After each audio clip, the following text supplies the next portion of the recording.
Almost every news outlet has pretty aggressively supported recent gun control protests, providing one-sided forums to protesters to push their view and excluding anyone who disagrees, or in fact attacking them for questioning the decency of children. How could you?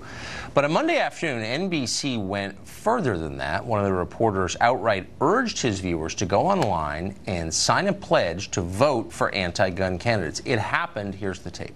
There's also a push called Parents Promise to Kids that encourages voters to sign a contract vowing to vote for candidates who, as they describe it, put child safety ahead of guns. I'm joined now by two of the students who started Parents Promise to Kids. Again, to those watching, you can check out Adam and Zach's contract at their website, parentspromesetokids.org. Download it, print it, sign it, and post it. We thank you all, and we wish you luck in your effort. How long before they're like sending out directions to Planned Parenthood? Probably not long. Well, supposedly marches against guns are about speaking truth to power, even though they enjoy massive support from virtually everyone in power. Lawmakers, school administrators, the media, the business community, basically every billionaire on the planet.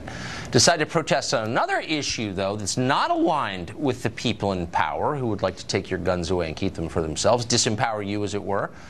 And see what happens if you try to challenge the conventional view of anything. Julianne Bensel tried to do that for a moment. She teaches history at Rockland High School in California.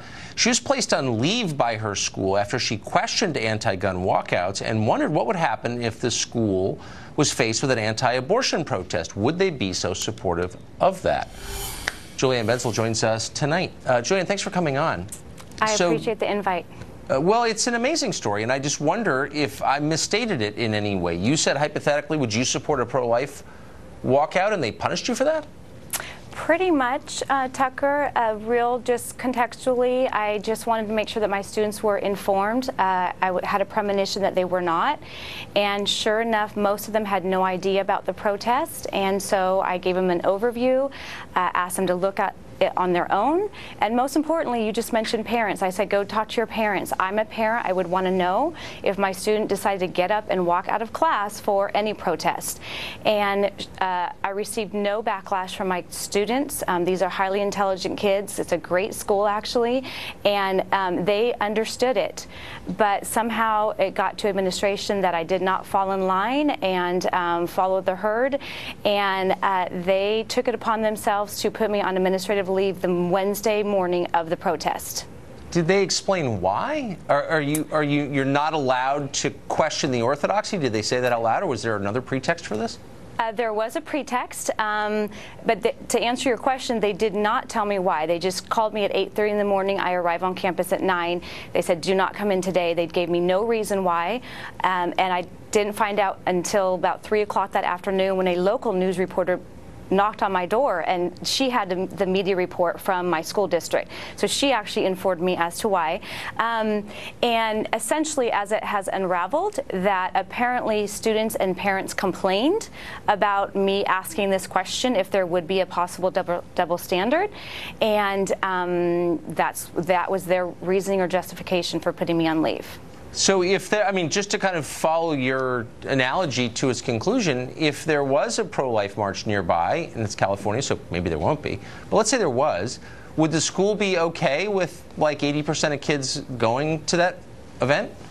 Well, that's precisely the question I asked my very insightful students. I just flipped it and said, what do you guys think? Is this appropriate to protest during school time? Usually protests take place before school, after school, on a Saturday, on your own time. And I said, if this administration or any administration throughout the country is going to basically allow and facilitate this kind of a protest, would they do the same thing for a pro-life protest? And I have a very, very brave student who has actually taken that upon himself to challenge. Interesting. Well, schools don't believe in fairness anymore. The left doesn't in general. And that's the lesson here, I would say. Julianne, thank you. You're a brave person to come on this show, and I appreciate it. Thank you so much, Tucker. Absolutely. Thanks. Well, CNN is totally obsessed with a story that doesn't matter to really anybody at home or abroad, except to them. They're into it. Britt Hume's thoughts on that and on rumors in Washington that Paul Ryan could be leaving his job as Speaker of the House. Are they true? He'll tell us. Stay tuned.